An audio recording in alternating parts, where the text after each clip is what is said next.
साईं की बात। बच्चे, मैं तुम्हें हर धोखे से बचाऊंगा मेरे बच्चे। अब जो भी तुम्हारे साथ होगा मैं तुम्हें बचाऊंगा, क्योंकि तुमने बहुत पहले धोखे खाए, बहुत कुछ खाया तुमने। क्योंकि बहुत लोगों ने ना तुम्हारे सीधेपन का, तुम्हारी सच्चाई का, तुम्हारे अपनेपन का बहुत फ़ायदा उठाया। लेकिन अब तुम्हारे साथ में ऐसा नहीं होगा। मैं तुम्हें हर धोखे से बचाऊंगा, क्योंकि मैंने देखा है, अक्सर देखा है कि जब तुम परेशान होते हो ना तो बहुत ज़्यादा परेशान हो जाते हो, मानसिक तनाव में चले जाते हो, पर लोगों को ये दिखाई नहीं दिया। लोगों ने तुम्हारा फ़ायदा उठाया और वहाँ से चले गए तुम्हें धोखा देकर। और तुम किस हालत में थे ये किसी ने जानने तक की कोशिश नहीं की। तो जाने दो ना, क्या फ़र्क पड़ता है। अब वैसे लोगों पर कभी भरोसा मत करना, अब वैसे लोगों पर कभी विश्वास भी मत करना। वैसे क्या, किसी पर भी मत करना, क्योंकि भरोसा ना हर किसी पर नहीं किया जाता। पहले देखा जाता है, परखा जाता है, उसके बाद ही ना भरोसा किया जाता है, वो भी धीरे धीरे मेरे बच्चे। क्योंकि तुम बहुत कोमल हो, तुम्हारा दिल बहुत कोमल है, तुम बहुत प्यारे हो। कोई तुम्हारे लिए अगर ज़रा सा भी करे ना तो तुम उसके लिए बहुत करने की कोशिश कर लेते हो, इतना कि वो अगर तुम्हारे सक्षमता के बाहर भी है ना तब भी तुम करने की कोशिश कर लेते हो। तो फिर मुझे मालूम है तुम्हारा हिसाब कि तुम किस तरीके के हो, मुझे मालूम है तुम्हारे बारे में। इसलिए अब मैं तुम्हारी ज़िंदगी में आ गया हूँ, क्योंकि बहुत परेशान हो गए हो तुम, बहुत ज़्यादा परेशान। तुम्हें दुनिया ने बहुत परेशान किया, बहुत तंग किया है तुम्हें। कदम कदम पर तुम्हारी परीक्षा लेने की कोशिश की है लोगों ने, लेकिन अब ऐसा नहीं होने दूंगा। अब मैं हूँ तुम्हारे साथ। और सुनो, तुम जो बड़े होकर ना घर में छोटे की तरह रहते हो ना, ये सही नहीं है मेरे बच्चे। तुम अगर बड़े हो ना तो अपना हक मांगना सीखो, अपनी चीज़ों को बोलना सीखो। हर बार बड़ों की बातों को काटना ये सही नहीं है ना। छोटे अपनी मनमानी करते जा रहे हैं और तुम बड़े होकर ना कुछ भी नहीं कह पाते, और तुम्हारे इन्हीं बातों का ना वो फ़ायदा उठाते हैं। तो चीज़ों को समझो मेरे बच्चे, बोलना सीखो। कब तक नहीं बोलोगे? जहाँ तुम्हें लग रहा है कि सामने वाला गलत है तो बोल दो ना। अगर उसे नहीं समझना होगा तो नहीं समझेगा, लेकिन कम से कम बोलना शुरू करो। उसे एक बार समझ में नहीं आएगा, दो बार नहीं आएगा, लेकिन तीसरी चौथी बार आएगा। अपने बड़े होने का एहसास तो कराओ। तुमने कभी अपने बड़े होने का एहसास ही नहीं कराया। तुम प्यार में रह गए कि सब प्यार से रहें, सब साथ में रहें।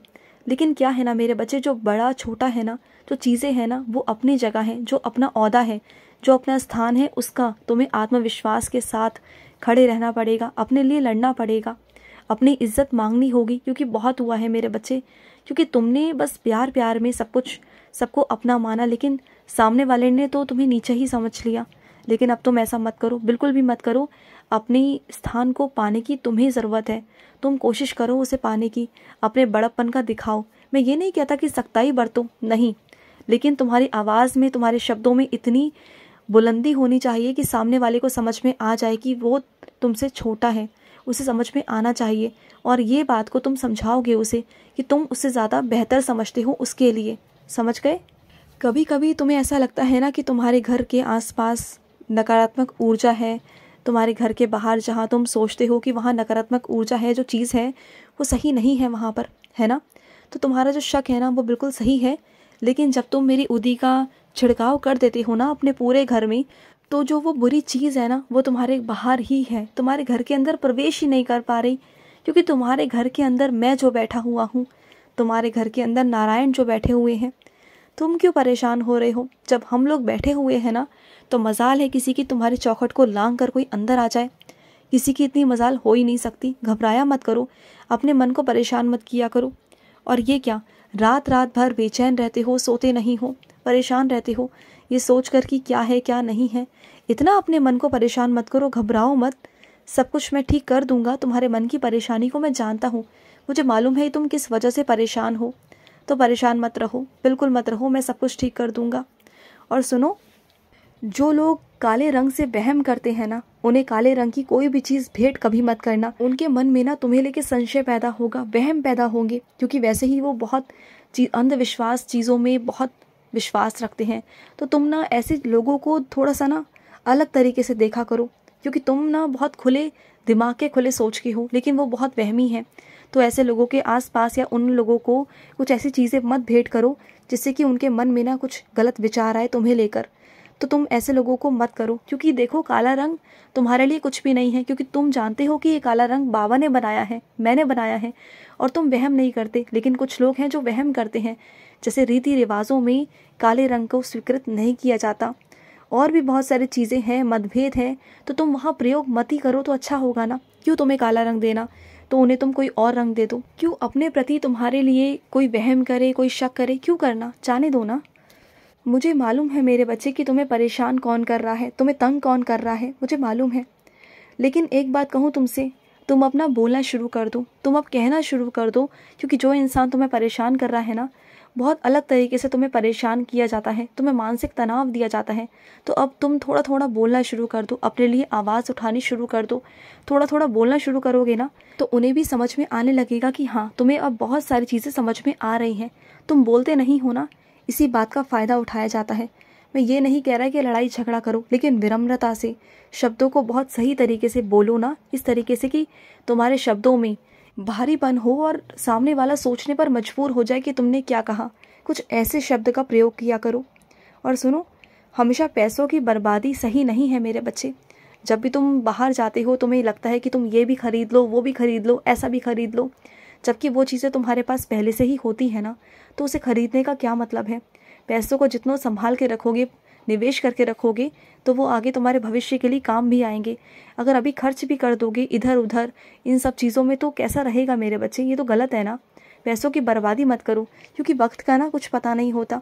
पैसों को जितना संजो कर संभाल के रखोगे ना, लक्ष्मी की जितनी इज्जत करोगे, लक्ष्मी तुम्हारी इज्जत करेगी। कुछ मेरे बच्चे इसलिए परेशान हैं कि उनके घर में कुछ ऐसे लोग हैं जो नशा करते हैं, जो मानसिक तनाव से ग्रस्त हैं।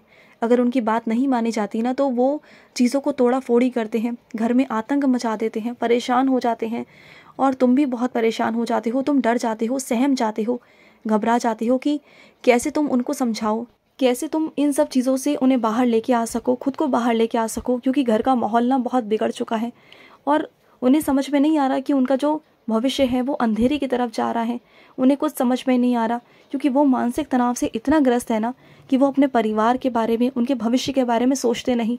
बस वो नुकसान करने पे तुले रहते हैं, जिद पकड़ लेते हैं बच्चों की तरह। उन्हें कुछ समझ में नहीं आ रहा होता। तो सुनो ना, तुम डरो मत, तुम घबराओ मत, सहमो मत। तुम रोज़ साईं चरित्र का अध्याय पढ़ो और सामने एक गिलास पानी का रखो, उसमें उदी डालो और कैसे ना कैसे करके ना उन्हें उदी जल पिलाने की कोशिश करो। चाहे 2 चम्मच ही सही, लेकिन उदी जल पिलाने की कोशिश करो और अपने पूरे घर में ना उदी जल को छिड़को। धीरे धीरे कर कर, एकदम तो नहीं होगा मेरे बच्चे, लेकिन धीरे धीरे कर कर उन्हें समझ में चीज़ें आने लग जाएंगी। उन्हें समझ में आएगा कि दुनिया में वो क्या कर रहे हैं, अपने ही घर को खुद से बर्बाद कर रहे हैं। उन्हें धीरे धीरे समझ में आएगा। तुम चिंता बिल्कुल मत करो, मैं हूँ तुम्हारे साथ। तुम्हारी ज़िंदगी में यूं ही नहीं जाने दूंगा। किसी और के चक्कर में ना तुमने अपनी ज़िंदगी को ख़राब कर लिया है, मैं करने नहीं दूंगा तुम्हें। तुम्हारी ज़िंदगी को मैं संवारूंगा। और हाँ, मेरे कुछ बच्चों को ना सीढ़ी आने का रास्ता पता नहीं है, तो तुम परेशान क्यों होते हो मेरे बच्चे। तुम एक बार ठान तो लो कि तुम्हें सीढ़ी आना है, मुझसे कह दो। बाकी सारे रास्ते, सारा इंतज़ाम मैं करवा दूंगा। तुम बस कहो मुझसे कि बाबा सीढ़ी आना है, तो रास्ते तो मैं तुम्हें बता दूंगा ना। और कहो तो मैं ही तुम्हें लेने आ जाऊंगा। क्यों परेशान हो। हाँ, मैं तुम तक पहुंचा दूंगा किसी अपने बच्चे को, जिसके माध्यम से, जिसकी सोच से, जिसकी मार्ग से, जिसकी दिशा से तुम मेरे पास पहुंच जाओगे। सीढ़ी सही स्थान पर पहुंच जाओगे। तुम भटको मत। लोग तुम्हें इधर उधर भटकाने की कोशिश करते हैं कि मैं यहाँ हूँ, मैं वहाँ हूँ। मैं हूँ सीढ़ी मेरे बच्चे। मेरा सीढ़ी धाम जो है ना, वहाँ मैं तुम्हें बुला रहा हूँ, आमंत्रित कर रहा हूँ। वहाँ आ जाओ, सीढ़ी आ जाओ मेरे बच्चे। और सीढ़ी ढूंढना कोई मुश्किल नहीं। अगर तुम आना चाहोगे तो मैं तुम्हें खुद लेने आऊँगा। तो किसी से पता मत पूछो मेरा, तुम बस निकलने की तैयारी करो, आने की तैयारी करो। मेरा पता जानने की तुम्हें ज़रूरत नहीं, बल्कि मैं तुम्हें सीधा सीढ़ी लेकर आऊँगा, बिना किसी दिक्कत के, बिना किसी परेशानी के। तुम बस निकलने की तैयारी करो, आने की तैयारी करो। तुम पहली बार आओगे, लेकिन तुम्हें ऐसा लगेगा नहीं कि पहली बार आ रहे हो। तुम्हें ऐसा महसूस होगा कि तुम बाबा के दरबार में, अपने बाबा के घर कई बार आ चुके हो, कई बार। तुम्हें ऐसा महसूस होगा, देख लेना तुम। तुम्हें ऐसा अनजान सा, अजनबी सा महसूस ही नहीं होगा, तुम्हें अपना सा लगेगा वो, देखना। खुश रहो। आज का रात्रि साई संदेश समाप्त हुआ।